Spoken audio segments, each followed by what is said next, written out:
Assalamualaikum warahmatullahi wabarakatuh.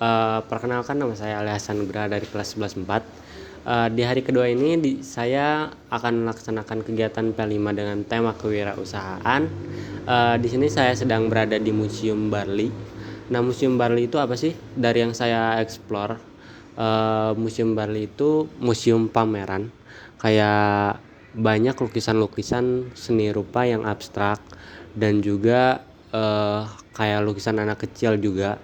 Terus juga ada mainan-mainan juga. Terus ada seni patung kayak pameran seni gitu. Jadi di sini saya akan mewawancarai yang punyanya, yaitu namanya juga Barli kalau nggak salah ya. Jadi ayo kita mulai.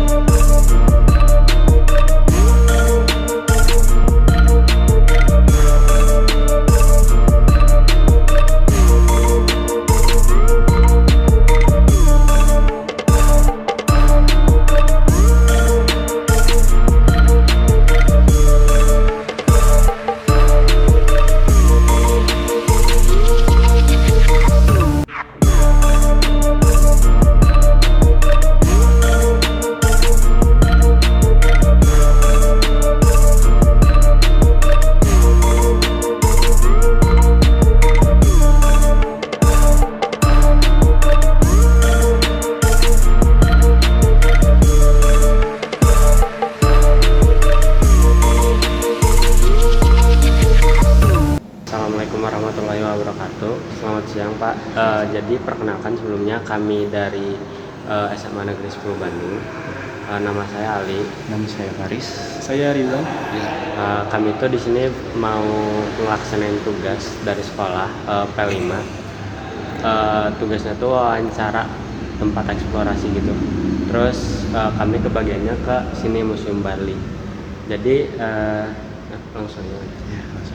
Yang udah kami eksplorasi tadi sebelumnya, mungkin sebelumnya boleh perkenalan dulu Bapak itu. Saya Adit Barli, generasi ketiga dari Pak Barli Sasmita Winata. Sekarang kebetulan di sini diamanahkan untuk memimpin Museum Barli, ya, dengan segala bentuk programnya. Mungkin ada hal yang bisa ditanyakan. Museum Barli itu sendiri itu tujuannya dibentuk itu buat apa? Ya, jadi tahun 91 itu adalah terbangunnya Museum Barli ya, dan diresmikan pada saat itu oleh Menpan Mustel Susilo Sudarman ya. Tujuannya adalah begini, bahwa Barli sebagai seorang pelukis yang bisa dikatakan istilahnya masterpiece ya, seorang masterpiece di dunia lukis. Kenapa dikatakan begitu? Karena beliau itu adalah seorang seniman rupa yang menyambungkan antara masa zaman seni rupa Renaissance zaman Belanda itu yang menyambungkan kepada seni rupa modern Indonesia pada saat itu. Dari sisi ketokohannya ya. Dua, bahwa beliau itu adalah pelukis yang dipilih pada saat itu untuk menciptakan lambang pasukan Siliwangi. Ya, kalau lihat di sini ada gambar Siliwangi itu Pak Bali. Yang ketiga adalah beliau juga adalah seorang yang menciptakan atau membentuk seni rupa UPI ya, di mana apa yang menjadi keinginannya pada saat itu adalah ataupun menjadi visinya adalah menciptakan seniman-seniman rupa yang benar-benar paham tentang dengan ilmu kesenirupan ya, dan bagaimana akhirnya yang diharapkan munculnya seniman-seniman yang rupa yang memang mereka memahami dan bisa mempertanggungjawabkan karyanya bagi kehidupan mereka selanjutnya, seperti itu ya. Itu yang kita sadar. Tahun 91 ini terbentuknya ini adalah salah satu keinginan Barli bagaimana sebetulnya karya-karyanya dengan segala bentuk gaya ya di seni rupa itu bisa menjadi inspirasi kreatif para generasi-generasi muda khususnya di seniman rupa. Tetapi dengan berjalannya waktu, di mana pada saat sekarang saya di generasi ketiga itu menjalankan Museum Barli, bahwa tempat ini kita jadikan sebagai ruang publik ya, dijadikan juga tempat pendidikan segala macam ya. Jadi tanpa meninggalkan ataupun menghilangkan apa yang sudah menjadi keinginan Barli untuk adanya satu ruangan yang menampilkan karya-karya beliau, dan di mana karya-karya beliau pun juga di sini sebetulnya erat kaitannya dengan kehidupan dan peran seorang seniman. Maksudnya apa sih? Bahwa dia adalah seorang seniman yang menjadikan dirinya corong alam.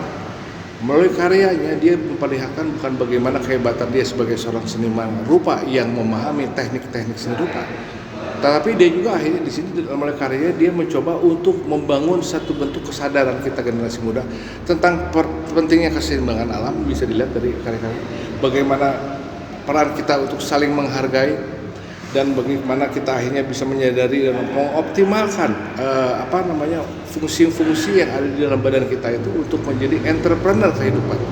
Ya, jadi jangan kita terpaku kita nggak punya modal untuk mengusahakan sesuatu yang berkaitan dengan keberlangsungan kehidupan, tetapi jadikanlah tangan-tangan ini bisa jadi manfaat, kaki-kaki ini bisa jadi manfaat, jadi modal untuk akhirnya kita bisa menghasilkan sesuatu. Nah sepertinya itu, ya, jadi itu intinya.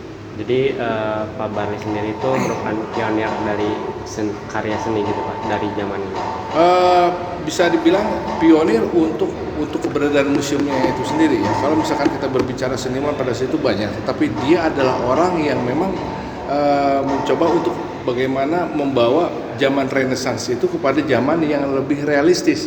Kalau zaman Renaissance, kalau kita bicara seni rupa, itu hanya yang digambar atau dilukisan itu yang bagus-bagusnya aja, para pejabat segala macam yang cantik-cantik. Tapi zaman Indonesia, zaman seni rupa Indonesia modern itu di mana kita lebih terbuka. Yang jelek ya gambar jelek, ya.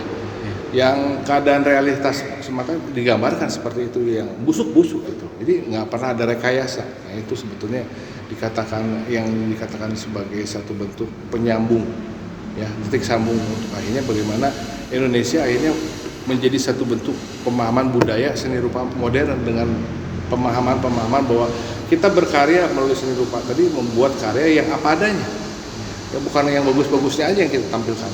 Dan akhirnya untuk menyadarkan sebetulnya para seniman-seniman, baik seniman rupa, seniman apapun, bahwa kita itu adalah coba ke dalam berkarya itu harus didasari dengan ketulusan, sehingga tanpa disadari kita akan bisa menjadi jembatan alam untuk menyuarakan tentang kehidupan, ya, gitu. Dan di zaman sekarang, dengan setelah di generasi ketiga ini, saya mencoba untuk lebih memperdalam lagi apa yang dinamakan artis seni ataupun seniman. Jadi artis seni itu bukan yang berkaitan dengan keindahan saja ataupun yang berkaitan seni itu hanya bentuknya seni rupa, seni tari, seni gerak, ya, seni suara, bukan. Tapi seni itu adalah cara kita untuk mewujudkan sesuatu, cara kita untuk menyampaikan sesuatu, cara kita untuk membicarakan sesuatu, itu seni. Mengenalkan sesuatu seni. Jadi dan seniman pun juga sebetulnya bukan dikelompokkan dalam kelompok seni rupa, seniman tari, seniman musik, tapi seniman kehidupan. Seniman itu kalian pun seniman. Kenapa? Cuma di kita berangkat dengan apa? Dengan profesi yang berbeda-beda, betul nggak? Tetapi jiwa seniman yang akhirnya dia memahami seni tadi, akhirnya kan otomatis dia akan selalu mengolah rasanya untuk bagaimana sih ketika kita membuat sesuatu ini bisa dirasakan manfaatnya buat orang lain, betul nggak? Bukan hanya diri kita saja. Kenapa saya katakan tadi matematika banyak yang nggak suka, karena yang disampaikannya tidak dengan seninya. Mereka guru-guru hanya menyampaikan cara berhitung, bukan seni berhitung, betul nggak? Kalau seni berhitung kan dibangun dulu apresiasinya, bukan dikedepankan salah dan benarnya, betul nggak? Generasi sekarang itu seperti sekarang itu ada sedikit perbedaan, terjadi perpecahan karena kita tuh dibangun, kita dijauhkan dari salah, betul nggak? Kita nggak boleh salah, betul nggak? Padahal sebetulnya harusnya kita harus berani untuk melakukan sesuatu, untuk suatu saat itu akan menjadi ilmu bagi kita. Ketika kita berani untuk melangkah, pasti mungkin kita akan kena salahnya, tapi dari situ kita akan paham benarnya, betul. Jadi ketika sekarang maksudnya kaitannya apa sih maksud dan tujuan Museum Barli ke depan, yaitu menjadi satu wadah untuk membangun sebuah kesadaran tentang pentingnya peran seni bagi kehidupan, dan bagaimana dengan segala bentuk produk kegiatan yang dilakukan pada saat sekarang Museum Barli ini menciptakan seniman-seniman kehidupan di profesinya masing-masing.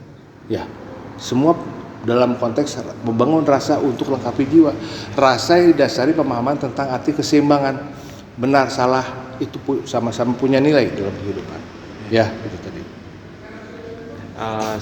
Yang saya mau tanya lagi, ini kan Museum Barli itu kalau saya lihat itu selain seni rupa, seni patung itu juga ada kayak komik-komik sama mainan-mainan gitu.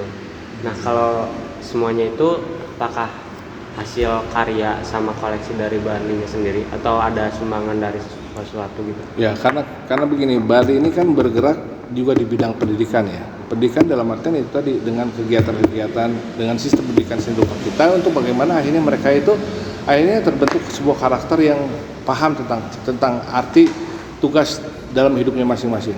Jadi ada dari sumbangan-sumbangan dari kelompok-kelompok tertentu yang concern karena kita punya sekolah gratis ya yang ditujukan untuk orang-orang anak-anak yang termarginalkan untuk bisa melalui seni ini akhirnya mereka bukan diajarkan menggambar tapi mereka dengan kegiatan menggambar tadi terbangun sebuah karakter yang kuat, karakter yang mereka terbangun harga dirinya, mereka nggak begini tapi bagaimana dia harus mengusahakan sesuatu yang tentunya dalam artian yang benar ya untuk akhirnya bisa menghasilkan karena itulah harga diri gitu ya. Jadi kalaupun toh ada koleksi-koleksi di sini, kalau koleksi di luar tadi ada koleksi mainan itu adalah sebuah investasi bentuk penambahan investasi dari diri saya untuk akhirnya menjadikan tempat ini betul-betul bisa menjadi inspirasi tentang bagaimana kita menghargai barang segala macam terus jadi orang dulu udah bikin begini orang terus apakah kaitannya dengan mainan? Mainan pun adalah produk seni. Bagaimana sebetulnya mainan itu didesain sedemikian rupa sehingga anak-anak itu senang. Itu kan harus pakai rasa. Kita harus bisa membaca sesuatu. Nah itu makanya manfaat Barli diharapkan itu bisa terasa sampai nanti juga di generasi kalian. Membahas tentang biaya operasional juga, saya ingin bertanya tentang usaha Museum Barli ini. Berapa sih kisaran pengunjung rata-rata dalam sehari? Kalau kisaran pengunjung tidak pasti ya. Karena mau bagaimanapun pada saat sekarang itu yang salah satu menjadi hambatan itu kan belum terbangunnya budaya kesadaran untuk datang ke museum. Kalian datang ke sini aja karena tugas sekolah, betul nggak?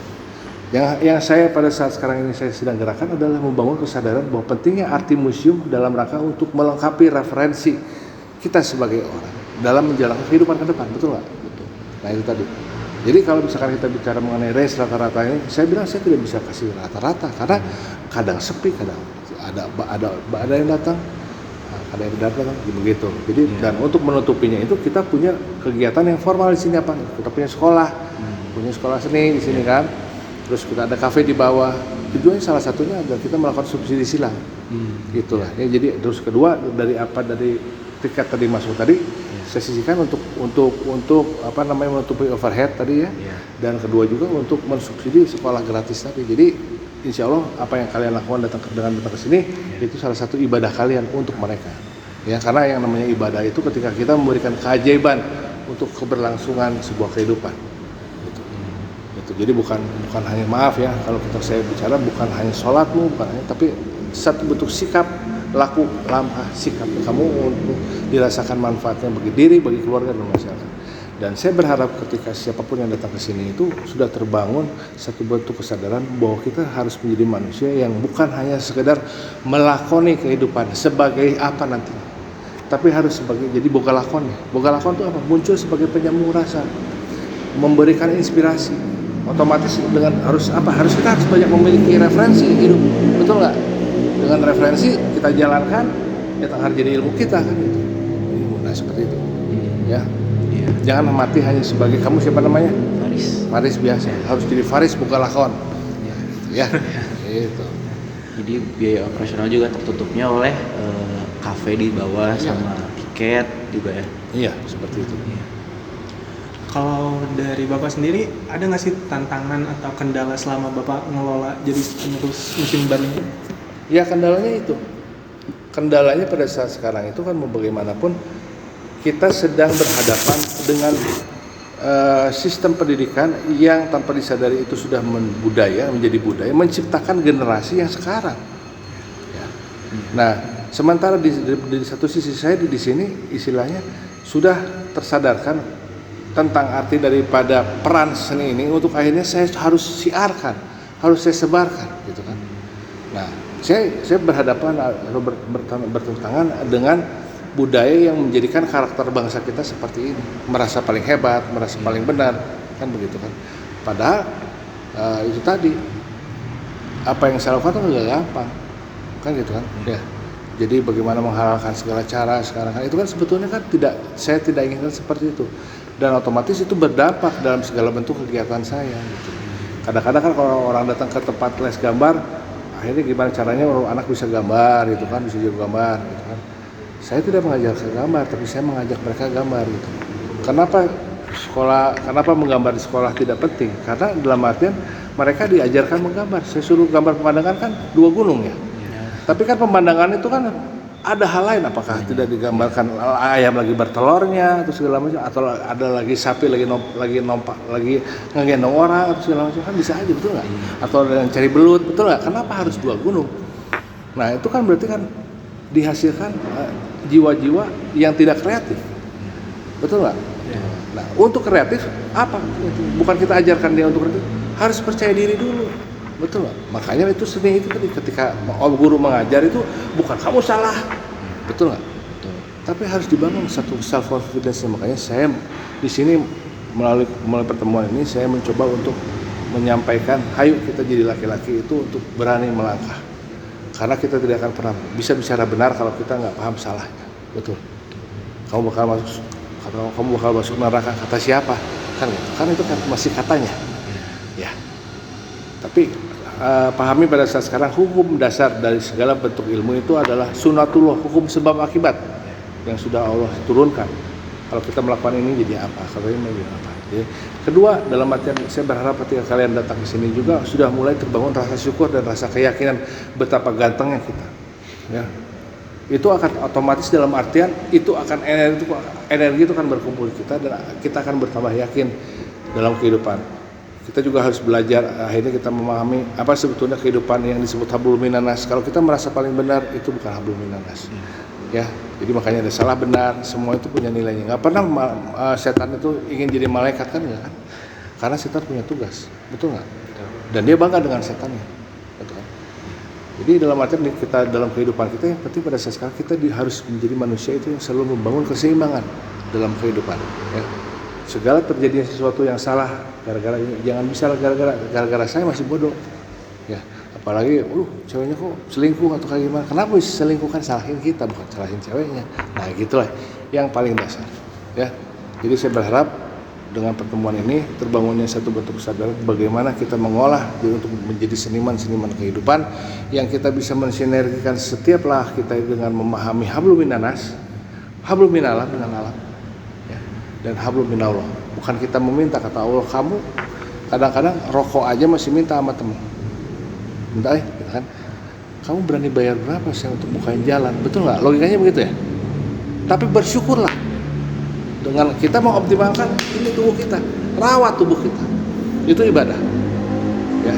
Jadi itulah baru kalian mungkin nanti bisa mendeskripsikan seperti apa, tetapi saya berharap itu perjuangannya tidak selesai dan diharapkan kalian ke depan juga bisa mensiarkan apa sih sebetulnya kehidupan itu, bagaimana seorang laki-laki sejati itu, betul nggak? Kita berani dalam menghadapi masalah karena kita paham. Kedua, dalam artian jangan pernah segala kesakitan itu anggaplah sebagai penguatan mental secara sebagai seorang laki-laki. Itulah seni kehidupan, ya. Baik. Udah Pak, udah kejawab semua. Kejawab semua ya. Ya, jawab. Mudah-mudahan ya. Mungkin udah aja sekian dari kami wawancaranya. Yang diharapkan itu semoga penonton dari video kami dan khususnya warga SMA Negeri 10 Bandung tersadarkan akan pentingnya kesenian ini, karya seni dan juga peran seni, ya, peran seni di kehidupan. Itu aja. Jadilah seniman kehidupan, jadilah bukan lakon kehidupan, jangan sekedar melakoni, ya. Wabillahi taufik wal hidayah. Wassalamualaikum warahmatullahi wabarakatuh. Salam SMA 10 Bandung.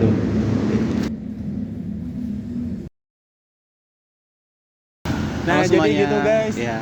Wawancara kami dengan Bapak Adit Barli. Ya. sebagai penerus pengelola Museum Barli generasi ketiga. Ya.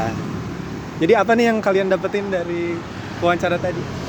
Jadi karya seni itu sangat penting dalam kehidupan dan semoga para penonton yang nonton video ini lebih tersadarkan akan ilmu kesenian dalam kehidupan. Amin. Kalau dari aku sih mungkin tadi apa yang disampaikan sama Bapak Adit itu benar-benar ya ada benernya gitu. apa yang kita lakukan ini tuh semuanya ada nilai seninya gitu, dan kita tuh harus mempunyai kesadaran untuk berkunjung ke museum sebagai generasi penerus lah ya. Sebagai bentuk kita terhadap kesadaran nilai-nilai seni yang ada di sini. Terus tadi juga ngebahas tentang hubungan kita dengan manusia, dengan alam dan Allah juga, sehingga kita juga lebih sadar gitu akan betapa pentingnya kehidupan kita tuh tergolong dengan seni gitu, dimasukkan kesenian dalam setiap perilaku sehingga kehidupan lebih terjamin lah, lebih berarti. Oke. Mungkin cukup sekian dari hari kedua di Museum Barli ini. Ya. Sampai jumpa lagi di hari ketiga. Thank you. Bye. Bye.